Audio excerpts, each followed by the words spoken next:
Hello guys, welcome to our channel. இந்த வீடியோவில் எதை பற்றி பார்க்க போகிறோன்னா, அதாவது ஆல்ரெடி இந்த ரோஸ் செடி உங்களுக்கு பார்க்க பற்றி தெரியும். இதில் வந்து ஒரு இலை கூட பெரிய இலை இருக்காது. எல்லாமே இப்போ தான் குட்டி குட்டி துளிர் எடுக்க ஆரம்பிக்கும்.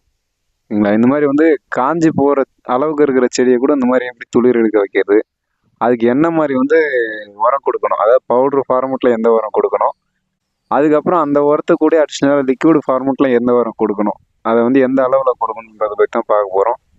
இந்த அளவு ரேஷியோன்றது ரொம்ப முக்கியம். ஓகேங்களா? இதில் வந்து ஒரு ரேஷியோ குறைஞ்சாலுமே செடிக்கு அப்படியே ஆப்போசிட்டாக மாறிடும்.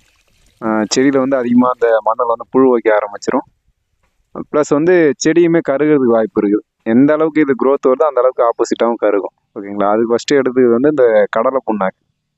கடலை புண்ணாக்குன்னு நீங்கள் பார்த்துக்கிட்டீங்கனாலே ஈஸியாக வந்து பூச்சி பிடிக்கிற தன்மை இருக்கும் கடலை புண்ணாக்கு. அதை உங்களுக்கு இந்த புண்ணாக்கில் பார்க்க பார்த்தே தெரியும். இருங்க கொஞ்சம் உடச்சி காட்டினா தெரியும். இதுலேயே ஆல்ரெடி கொஞ்சம் பூச்சிலாம் பிடிச்சிருக்குது. இதை வந்து நம்ம அப்படியே டேரெக்டாக வந்து பொடி பண்ணியோ இல்லை லிக்விடாக கொடுக்க பார்த்தீங்கன்னா கண்டிப்பாக இது பூச்சி பிடிக்க ஆரம்பிச்சிடும். அந்த மண்ணுலையுமே புழு வைக்க ஆரம்பிச்சிடும். ப்ளஸ் வந்து பூச்சி வந்து உள்ளேயும் போயிடும், வேர் பூச்சி வந்துடும் செடிக்கு. ஓகேவா? கண்டிப்பாக அடிஷ்னலாக வந்து இது கூட என்னென்ன ஆட் பண்ணி கொடுக்கணுன்றதை வந்து ரேஷியோ கரெக்டாக பார்த்துங்க. அப்படி பார்த்துக்கினா மட்டும்தான் இதோட க்ரோத் வந்து ஃபுல்லாக வந்து செடிக்கு வரும். இது கூட இன்னொன்று ஆட் பண்ண போகிறது பார்த்தீங்கன்னா கடுகு. ஆல்ரெடி நம்ம கடுகை பற்றி ஒரு டீட்டெயிலாகவே ஒரு வீடியோ போட்டுக்கிறோம். கடுகு புண்ணாக்கு இருந்தாலும் எடுத்துக்கலாம். இது பார்த்தீங்கன்னா கடுகு, உளுந்து இது ரெண்டுமே கலந்தது தான். இதை வந்து பவுட்ரு ஃபார்மெட்டில் அரைச்சி எடுத்துக்கிறது நல்லா. சரிங்களா? நீங்கள் கடுகு புண்ணாக்கு கிடச்சா கூட யூஸ் பண்ணிக்கலாம் இதுக்கு ஆல்டர்னேஷனாக. ஆனால் இந்த சைடு வந்து கடுகு புண்ணாக்கு அந்த அளவுக்கு இருக்காது. அதனால் மிக்சியில் போட்டு இது நல்லா வந்து பவுட்ரு பண்ணிப்போம். இது மேக்ஸிமம் வந்து ஒரு 20 செடி பக்கம் கொடுக்கலாம். ஓகேங்களா? இந்த அளவுக்கு வந்து ஃபுல்லாக வந்து பவுட்ரு பண்ணி வச்சுங்க. இந்த உரம் ரெடி பண்ணுறது பார்த்தீங்கன்னா அடிஷ்னலாக இன்னொரு பொருளும் ஆட் பண்ணணும். மொத்தமாக இது ரெடி பண்ணுறது வந்து 3 பொருள் இதில் வந்து ஆட் பண்ணணும். 3மே வந்து க்ரோத்துக்கு ஒவ்வொன்றும் ஒவ்வொரு பர்பஸ்க்கு இருக்கும். சரிங்களா?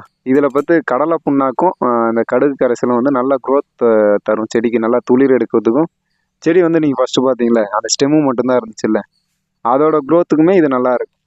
கடுகு புண்ணாக்கு வந்து முடிஞ்சால் வந்து பவுடராக இருந்துச்சுன்னா அதை யூஸ் பண்ணிங்க. அப்படி இல்லாத பட்சத்தில் இந்த மாதிரி சின்ன சின்னதாக கட்டி கட்டியாக உடச்சி எடுத்துக்கலாம். சரிங்களா? இந்த உடச்சி எடுத்த அளவு வந்து நீங்கள் எத்தனை செடிக்கு போட போகிறீங்களோ அத்தனை செடிக்கு ஏற்ற மாதிரி மாறிக்கும்.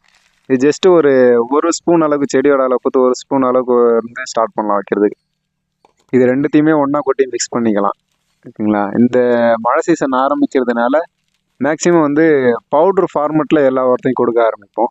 இந்த பவுட்ரு கூட பார்த்தீங்கன்னா லிக்விடாகவும் கொடுக்குறோம். ஓகேங்களா? அது லாஸ்ட்டில் சொல்கிறேன். லாஸ்ட்டாக வந்து 3ஆவதாக ஒரு உரம் சொல்லியிருந்தேன்ல, இதுதான் அந்த வேப்பம் புண்ணாக்கு. 3ஆவதாக சொன்ன உரம் இதுதான். ஓகேங்களா? இந்த 2 உரத்தை யூஸ் பண்ணுறது இது வந்து மெயின். அந்த பூச்சி பிடிக்காத இருக்கிறது. சப்போஸ் பூச்சி வந்து வேர்பூச்சி இருந்தாலுமே செடிக்கு இது வைக்க பார்த்தா அந்த வேர்பூச்சியுமே கிளியர் ஆகிடும். ஓகேங்களா? அதனால் மேக்ஸிமம் வந்து இது இல்லாமல் கண்டிப்பாக அந்த உரத்தை வந்து ரெடி பண்ணாதீங்க. இது ஜஸ்ட்டு வந்து ஒரு 30 ரூபாயிலேருந்து 40 ரூபா தான் வரும். நீங்கள் வந்து இந்த ஆர்கானிக் உரக்கடையில் கேட்டாலே கிடைக்கும். இந்த மாதிரி வந்து ஃபுல்லாக கலக்க பார்த்தே உங்களுக்கு தெரியும். இந்த பூச்சி ஓடுதா, அது உள்ளே இருக்கிற 1-2 பூச்சியுமே நீங்கள் கலந்த அடுத்த நிமிஷமே வந்து அதுலேருந்து ஓட ஆரம்பிச்சிடும். அப்போனா பார்த்துங்க இது எந்த அளவுக்கு எஃபெக்டிவாக இருக்கும்ன்ட்டு. நீங்கள் இந்த மண்ணுக்கு வந்து ஒரு மாதத்துக்கு ஒரு வாட்டி கொடுக்க பார்த்தே அந்த மண்ணில் வேர் பூச்சி இருந்தாலுமே போயிடும். ஓகேங்களா? அப்போ வந்து செடியோட க்ரோத் எந்த அளவுக்கு இருக்குன்னு பாருங்கள். செடிக்கு வந்து வேர் நல்லா இருந்தாலே செடியோட க்ரோத் நல்லா இருக்கும். இந்த உரம் வந்து மாதத்துக்கு ஒரு வாட்டி கொடுத்தாலே போதுமானதுதான். எனக்கு தெரிஞ்சு அந்த அளவுக்கு செலவாகாதுன்னு நினைக்கிறேன்.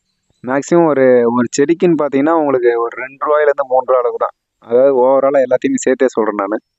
ஓகேங்களா? அவ்வளோதான் செலவாகும். இந்த மழை காலத்துக்கு இந்த மாதிரி ஒரு பவுடர் ஃபார்மேட் உரம் ரெடி பண்ணி கொடுக்க பார்த்து செடியோட க்ரோத் இன்னும் நல்லாவே இருக்கும். இது கூட பார்த்தீங்கன்னா அடிஷ்னலாக நம்ம இந்த உரத்தை கொடுத்த உடனே ஒரு லிக்விட் ஃபெர்டிலைசரும் கொடுக்க போகிறோம்.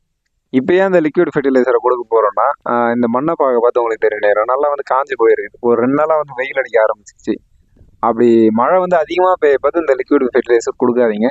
சப்போஸ் மழை பெய்யலை, மண்ணுக்கு வந்து அந்த ஈரத்தன்மை இல்லாத இருந்துச்சுன்னா, இந்த மாதிரி வந்து பொலன்னு இருந்துச்சுன்னா கண்டிப்பாக அந்த உரத்தோட கூட இந்த லிக்விட் ஃபெர்டிலைசரும் ஆட் பண்ண பார்த்து உங்களுக்கு ரிசல்ட் இன்னும் கொஞ்சம் சீக்கிரமாக கிடைக்கும். நல்லாவே இருக்கும். அந்த துளிருமே துளிர் எல்லா இடத்துலேருந்தும் துளிர் வர ஆரம்பிச்சு. இந்த செடியோட ஃபுல் வீடியோ வந்து இருக்குது. அதாவது இந்த செடி காகிற நிலைமை போச்சு. அதை வந்து நம்ம எப்படி திரும்ப ரிட்டன் எடுத்துகிட்டு வரோம், இதுக்கு எந்தெந்த உரம் கொடுத்துட்ருக்கோன்ட்டு ஃபுல் வீடியோ ரிசல்ட்டோட எடுத்துகிட்டு வரேன். அதை வந்து கூடி சீக்கிரம் அப்டேட் பண்ணிடுறேன். ஓகேங்களா? இப்போதைக்கு இந்த மண்ணெல்லாம் வந்து நல்லா வந்து லூஸ் பண்ணி விட்டுக்கிறோம். நீங்கள் ஃபஸ்ட் வீடியோவில் பார்த்துருப்பீங்கன்னு நினைக்கிறேன்.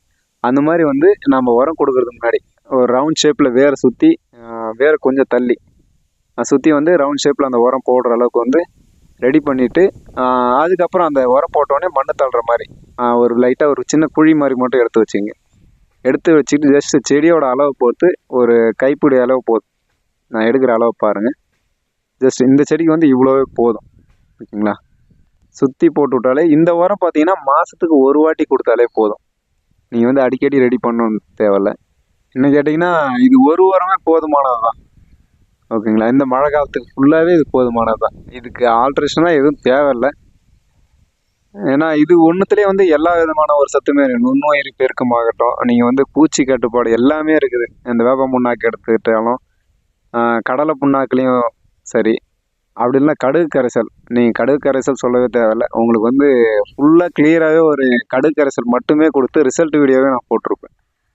அதோட ரிசல்ட் எப்படி இருக்கும். அதனால் இது மூணுமே ஒன்றா ஆட் பண்ணி கொடுக்க பார்த்து அதோட ரிசல்ட் வந்து உங்களுக்கு இன்னும் அதை விட நல்லாவே இருக்கும். இந்த மாதிரி வந்து சுற்றி போட்டு விட்டு அதை வந்து மண்ணை மூடி விட்டுருங்க. மேக்ஸிமம் நீங்கள் அந்த வேப்ப முன்னாக்கு மட்டும் கலக்காத விட்டிங்கன்னா கண்டிப்பாக வந்து செடியில் வந்து வேர்ப்புழு வைக்க ஆரம்பிச்சிடும். நீங்கள் அதுக்கப்புறம் என்ன பண்ணாலுமே செடியை காப்பாற்ற முடியாது. நீங்கள் எந்த அளவுக்கு செடியோட ரிசல்ட் வரும்ன்ட்டு நீங்கள் இந்த உரம் எந்த உரம் அதுக்கப்புறம் கொடுத்தாலுமே செடிக்கு வந்து வேர்ப்புழு வந்து உள்ளே இருந்துட்டு தான் இருக்கும். அதனால் மேக்ஸிமம் வந்து ஒரு புண்ணாக்கு, நீங்கள் இந்த புண்ணாக்கு இல்லை, மற்றபடி வேறு எந்த புண்ணாக்கை வந்து நீங்கள் லிக்யூடாக கொடுத்தாலும் சரி, இந்த வேப்ப முன்னாக்கு வந்து ஆட் பண்ணிங்க. ஓரளவுக்கு எல்லாத்துலேயுமே வந்து நம்ம இந்த உரத்தை வந்து கொடுத்து மண்ணை வந்து மூடி விட்டாச்சு. இப்போ வந்து லிக்யூடு ரெடி பண்ணுறது வந்து தண்ணி வந்து ஒரு 15 லிட்டர் அளவுக்கு எடுத்துருவோம். சரிங்களா?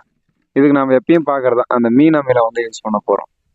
இப்போ ஏன் இதை யூஸ் பண்ணுறோன்னு கேட்டிங்கன்னா, நம்ம வந்து இந்த முன்னாடியே சொன்ன மாதிரி தான் வெயில் காலத்தில் நம்ம வேறு எந்த ஃபெர்டிலைசருமே நம்ம இதுக்கு ஆல்ட்ரேஷனாக வந்து நம்ம வச்சிடல. அதாவது இதுக்கு ஆல்ட்ரேஷனாக ஃபெர்டிலைசருமே எனக்கு தெரிஞ்ச மீன் அமிலத்துக்கு ஆப்போசிட்டாக அந்த அளவுக்கு எஃபெக்டிவானதுன்னு பார்த்தீங்கன்னா எனக்கு தெரிஞ்ச அளவுக்கு இல்லை. நீங்கள் பூச்செடியாகட்டும் பழச்செடியாகட்டும் எந்த செடியாக இருந்தாலுமே மீன் அமிலம் யூஸ் பண்ணவங்களுக்கு தெரியும்னு நினைக்கிறேன் அதோட ரிசல்ட் எப்படி இருக்கும்ன்ட்டு. அதனால் கண்டிப்பாக வந்து நீங்கள் ஒரு மாடி தோட்டமோ இல்லை வேறு எந்த இடத்துல செடி வச்சுருந்தாலுமே மீன் அமிலன்றது ரெடி பண்ணுறது ஈஸி தான். உங்களுக்கு அது எப்படி ரெடி பண்ணணுன்றது எல்லாமே சேனலில் வீடியோ இருக்குது. பார்த்து ஒன்ஸ் ஒரு வாட்டி ரெடி பண்ணி வச்சுட்டிங்கன்னா மேக்ஸிமம் வந்து 6லேருந்து 8 மாதம் வரைக்கும் இந்த மீன் அமிலெலாம் பார்த்தீங்கன்னா என்கிட்ட ஒரு 8லேருந்து அதுக்கு மேலே தான் இருக்கும். அது வரைக்குமே என்கிட்ட தான் இருக்குது. நல்லாவே இருக்குது ரிசல்ட்டு. ஓகேங்களா? அந்த மாதிரி நம்ம வச்சு யூஸ் பண்ணிக்கலாம். எப்போ நமக்கு தேவையோ எடுத்து ஸ்ப்ரே பண்ணிக்கலாம். இந்த மீன் அமிலம் பார்த்தீங்கன்னா நான் 4 நாளைக்கு வந்து செடியிலையுமே ஸ்ப்ரே பண்ணி விடுவேன். எல்லா செடியிலையுமே. ஓகேங்களா? அப்படி ஸ்ப்ரே பண்ணி விட பார்த்தா க்ரோத் வந்து நல்லாவே இருக்கும். துளிர் எடுக்கிறது ஆகட்டும் எதுவுமே. இப்போ உங்களுக்கு பார்க்க தெரியும் எல்லா செடியிலையுமே வந்து துளிர் வந்து பட்டிங் வந்துட்டு தான் இருக்கும்.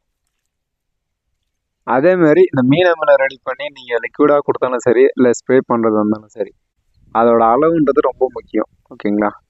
30 ml கம்மியாகவே ஃபஸ்ட்டு 1 லிட்டர் தண்ணியில் கலந்து கொடுங்க. அதோட ரிசல்ட் பாருங்கள். நல்லா இருக்குதுன்ற பட்சத்து செடியோட அளவை போட்டு கொஞ்சம் இன்க்ரீஸ் பண்ணிக்கினே அப்படி அதுக்கப்புறம் போய்க்கலாம். இல்லை எடுத்தவொடனே அதிகமாக போட்டிங்கன்னா கண்டிப்பாக இதோட எஃபெக்ட் வந்து இது ஹெவி டோஸ் மாதிரி ஆகிடும். செடி வந்து கருக ஆரம்பிச்சிடும். இல்லைங்களா? ஓரளவுக்கு எல்லாத்தையுமே வந்து ஊற்றி முடிச்சாச்சு. இந்த செடி உங்களுக்கு பார்க்க தெரியும். ஒரே ஒரு சின்ன அந்த இலைன்னு சொல்லுவாங்க பார்த்தீங்கன்னா, அது எதுவுமே இருக்காது. எல்லாமே வந்து இப்போ தான் துளிர் வர ஆரம்பிக்கும். நீங்கள் இந்த செடி எல்லாத்துலேயுமே பார்த்தீங்கன்னா எல்லாமே துளிரோட தான் இருக்கும். இதுக்கு காரணமும் மீன் அமிலம் தான் நான் சொல்லுவேன். ஏன்னா 4 நாளைக்கு ஒன்ஸ் வந்து இந்த மீன் அமிலத்தை ஸ்ப்ரே பண்ணி விட்டுக்கிட்டே இருக்கு பார்த்து அதோட க்ரோத் நல்லாவே இருக்கும். இப்போ நம்ம அடிஷ்னலாக இந்த உரம்லாம் ஏன் கொடுக்குறோன்னா, அதாவது க்ரோத்து வருது. அந்த வர மொக்கோ சரி, அதெல்லாம் பார்த்தீங்கன்னா சின்ன சின்னதாக வர ஆரம்பிக்குது. அது சைஸை வந்து இன்க்ரீஸ் பண்ணுறதுக்கும், அப்புறம் பார்த்தீங்கன்னா இது வந்து செடியோட க்ரோத்துக்கு மட்டும் இல்லை, எந்த ஒரு பூச்சியும் வந்து இது கிட்டேயும் வராது. சரிங்களா? அந்த மீன் அமிலத்தோட ஒரு வாசனைக்கு வந்து பூச்சி அந்த அளவுக்கு வராதுன்னு வச்சுங்களேன், இதை வந்து ஸ்ப்ரே பண்ண பார்த்து. அதனால் இது ஒரு பூச்சி வெரைட்டியாகவுமே யூஸ் ஆகும். 4 நாளைக்கு ஒன்ஸ் நீங்கள் யூஸ் பண்ண பார்த்து. எனக்கெல்லாம் பார்த்தீங்கன்னா இந்த ஆடு வந்து மேலே மேய்ஞ்சுன்னு சொல்லியிருப்பேன். அதெல்லாம் பார்த்தீங்கன்னா இப்போ எந்த ஒரு பிரச்சனையுமே இல்லை. இது அடித்ததுனால அதை வந்து மேயிற விஷயமும் இல்லை இப்போ.